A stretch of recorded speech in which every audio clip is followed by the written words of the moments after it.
going back to a topic that we've addressed before, but I think it's important to keep addressing it because there's always new and interesting information coming out, and that's AI and the use of AI, your own personal use of AI. I think AI is wonderful. The advances in technology.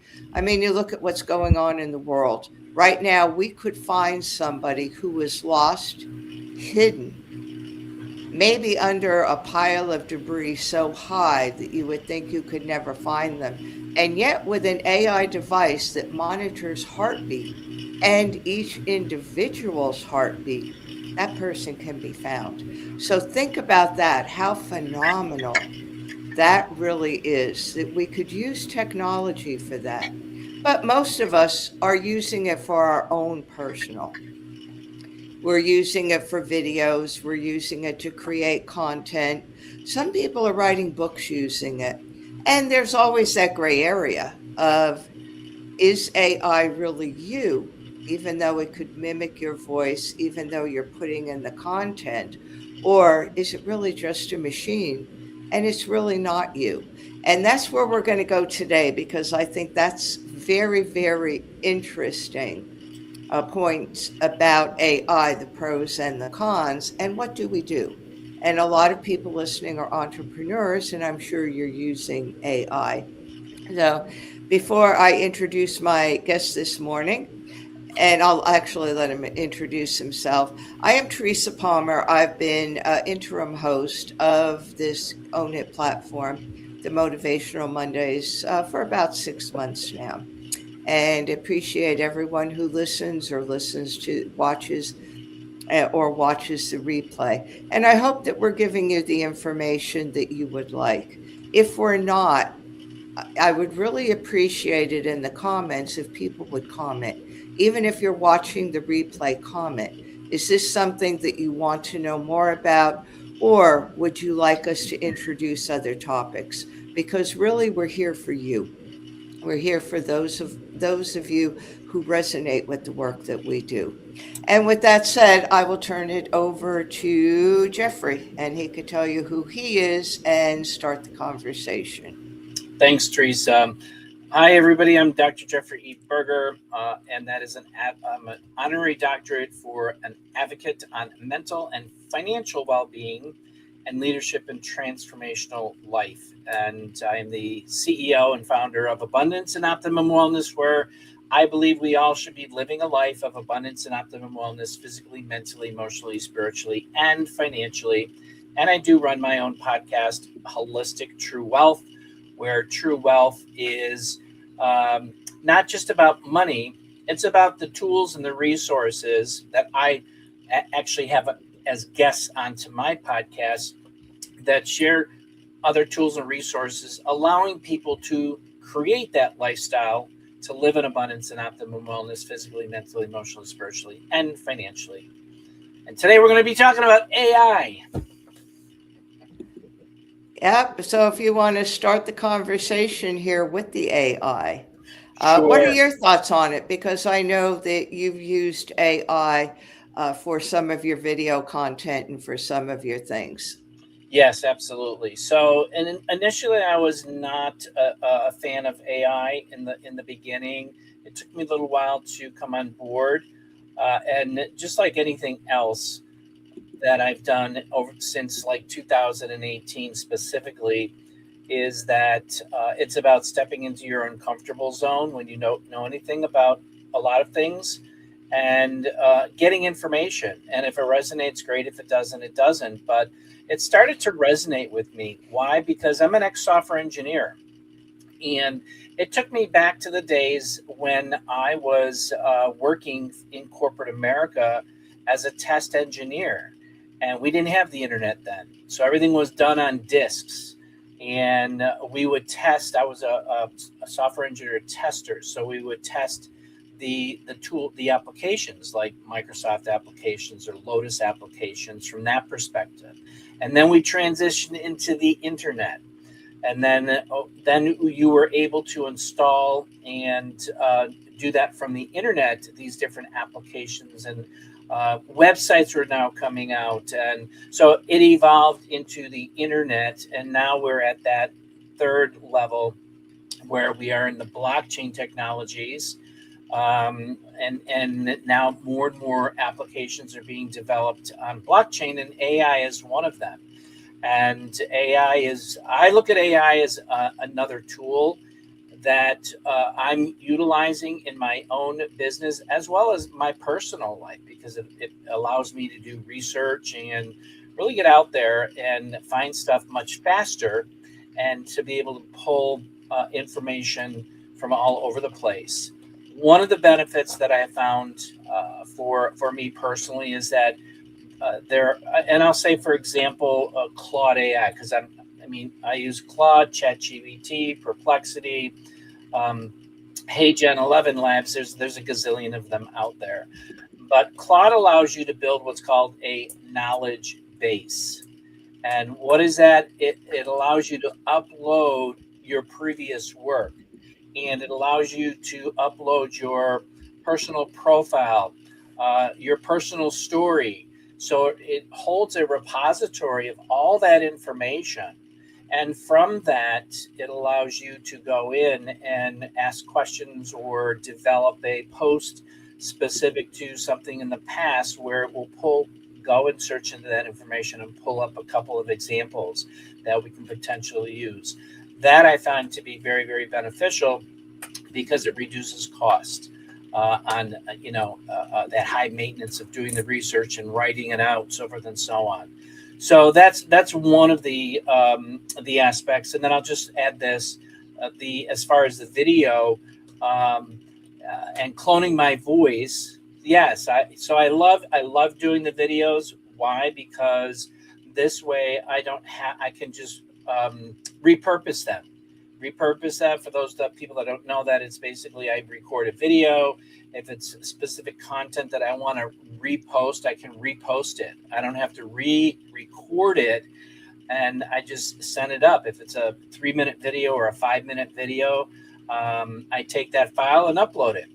Those are some of the benefits of doing a AI clone as well as an AI voice clone. And and this again it's relatively new, I would say, in this past year, and things are things will evolve and get better in this AI technology world. So those are a couple things there. Teresa, I'm going to turn it over to you. Yeah, I hear what you're saying. I do hear what you're saying. And I'll be honest, I've seen a lot of AI videos from different people, and I could honestly say I know right away that they're AI. The pictures do not look like the people. They are too perfect. Some of them look younger than the people. Some of them don't look like the people at all. Some of them have a little resemblance. And to me, it's missing that personal touch. I understand why people do it, but to me, it's like trying to reach the masses, a marketing thing where you're trying to reach the masses, you're throwing something against the wall, and you're seeing what sticks. For me, I like the more personal approach. It's the same thing with emails. I could tell when emails are AI generated. Half of the time they don't say your name, they have it spelled wrong. You know it's a mass. Yeah, you know it's a mass Yes. email that's just going out.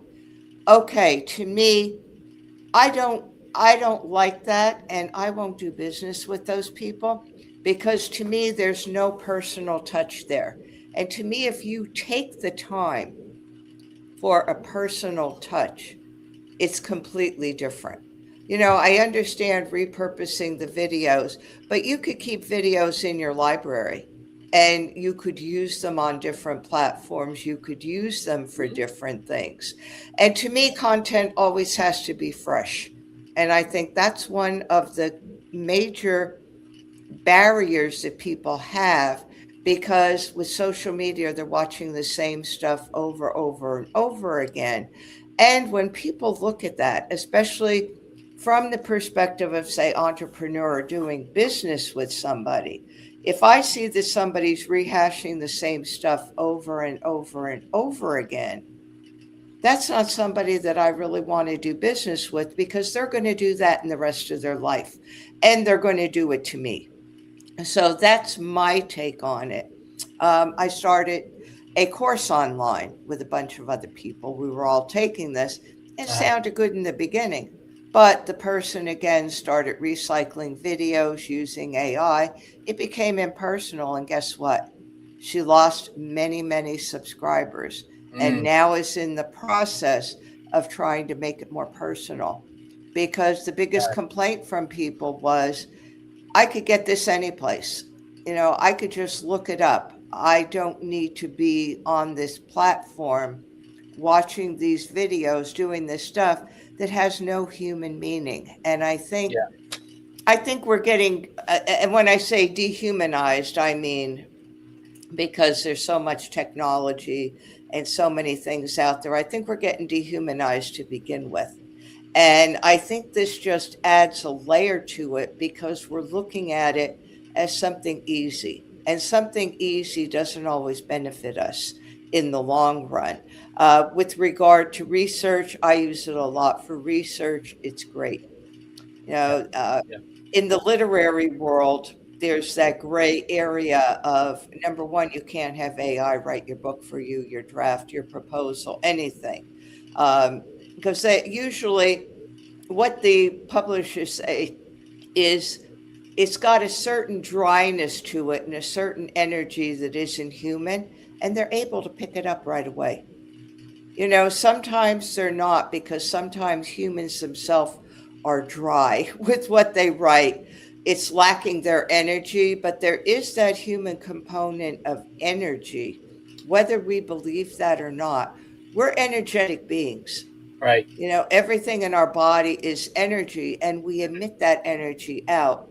So you could tell if something is really lacking energy.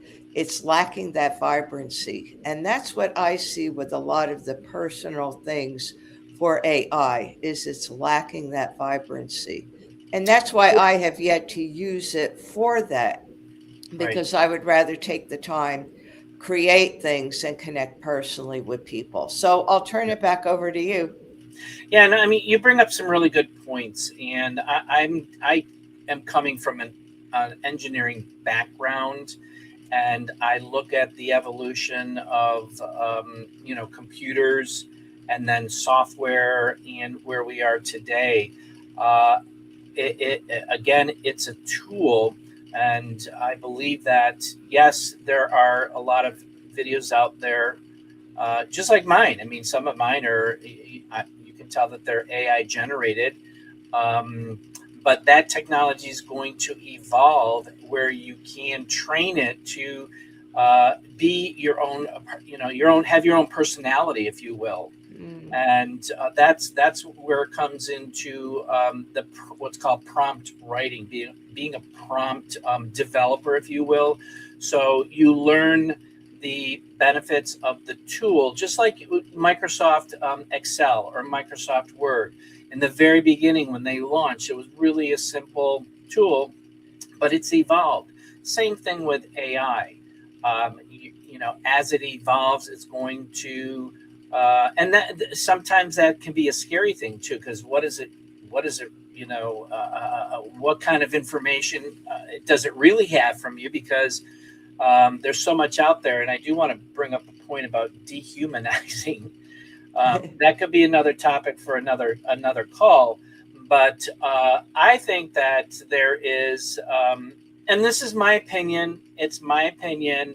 There's so much out there that is dehumanizing the general population in many ways, whether it comes from finances or medicine or technology, so forth and so on. There's a lot of stuff going on, and I think dehumanizing is part of a so-called a control effort. Um, so that's what I wanted to address about that dehumanizing, because it just like the yellow flag went up in the back of my head going like that. So, but I believe that with the evolution of where, think about back, for me, it's back into the 70s, into the 80s, into the 90s.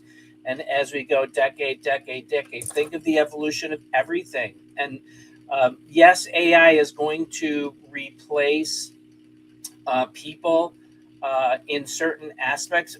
When I was a software engineer, the automation was a tool where when I started, everything was manually tested, and then they brought in automation, and that replaced jobs in the tech world.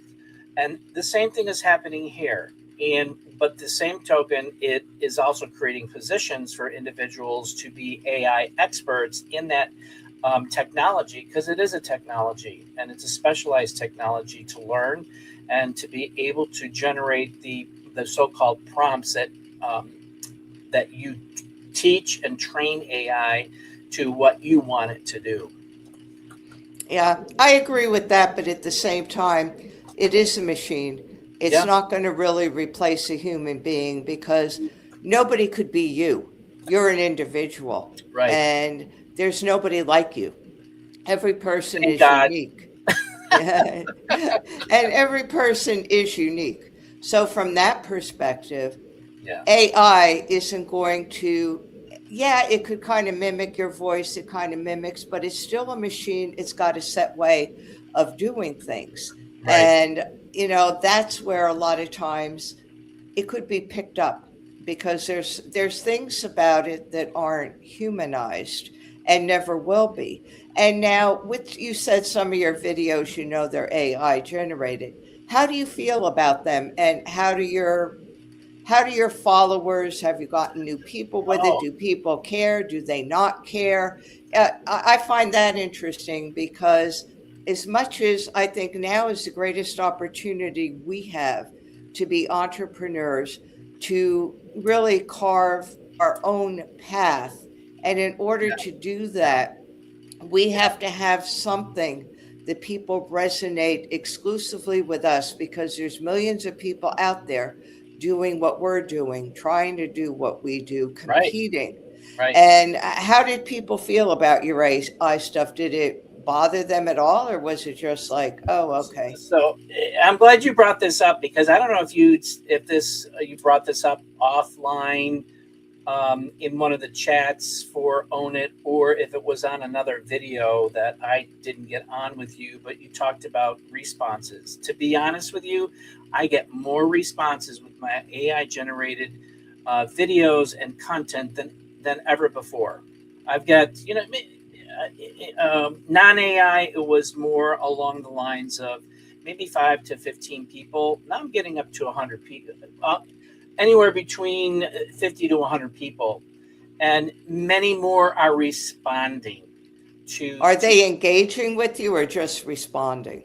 they're engaging. They're Most of it's responses, like a thumbs up, a heart, and then Yeah, but there will be. that's not engagement, No, I know, but then there are people honestly. who are engaging. They're, Yeah. Yeah, well, I think, you know what? I'm gonna respectfully disagree to the point of doing a heart is the first step of engaging. Then you go to the comments and put something into the comments. That's real engagement, but at least they give you a thumbs up. It takes time to give you a thumbs up or a heart yeah. rather than just letting it go by. So, but it's an initial start. But I found that several who were doing those initial thumbs up and hearts in the beginning are now starting to respond and reach out with questions. Yeah, I think it's difficult because the whole thing, regardless of what you do, revolves around resonance. And it's Yeah, that oh, connection. yeah, Yeah, it's that connection human to human. right. For me, what I do is I do a lot of work with the heart, reconnecting people to their heart emotions. So for me, if I were to go out there and just do a bunch of AI, people would just think that, okay, she doesn't practice what she preaches, because she's always telling us to connect, giving us ways of doing it, working with us with personal transformation, but yet she doesn't have the time to make her own video. She's just going out there, putting it in AI, plugging things in, and just letting whoever wants to respond to it.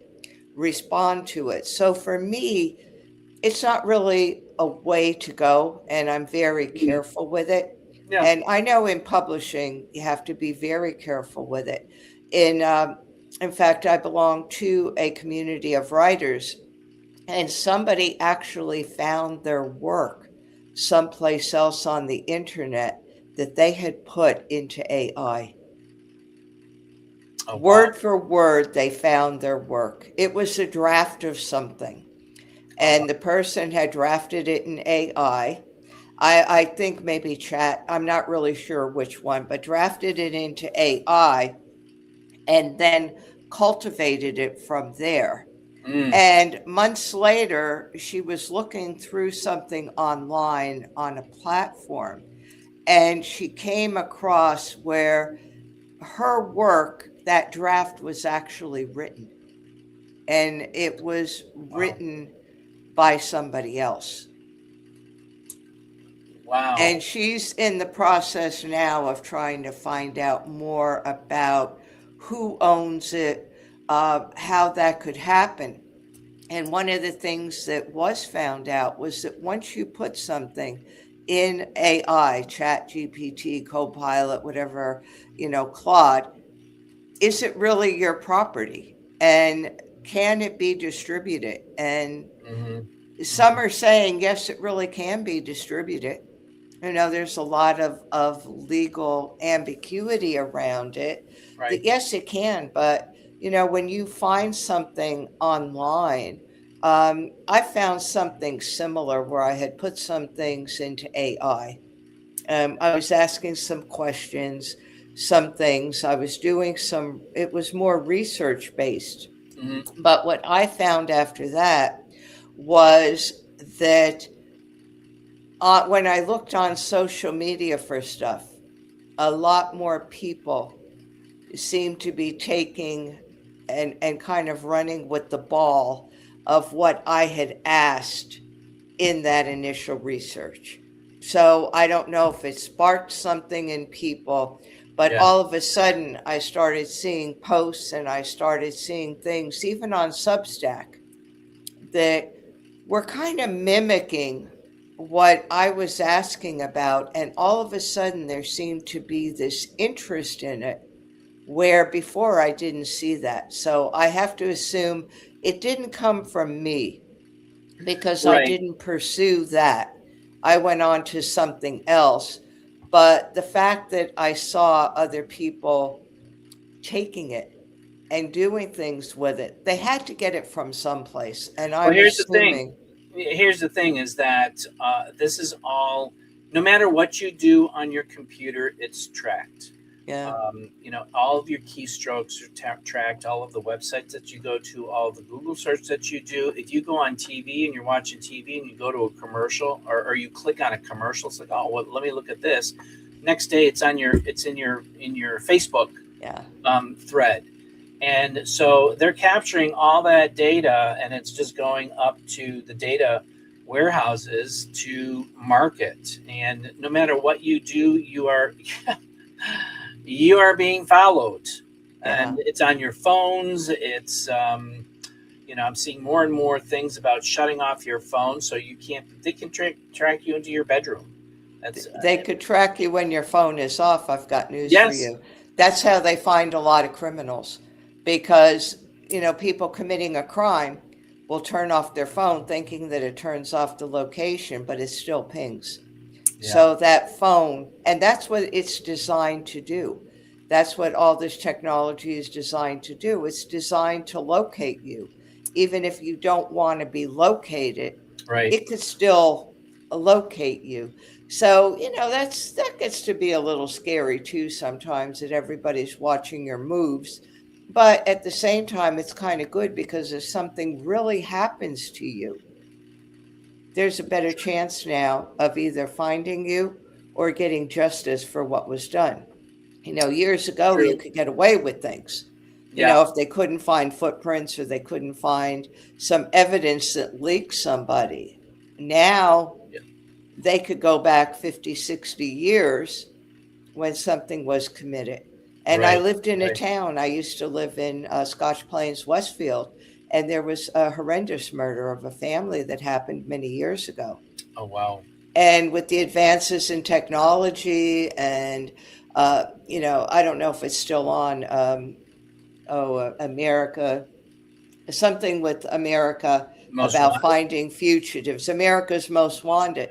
They actually tracked this man down, and it was like Wow. 30, 40 years later, and justice Wow. was served. Yeah, So, I was just talking to Josh this morning because he showed me a case where this guy was undercover, and the end of the story is that they arrested a woman for selling her 7-month-old baby into trafficking.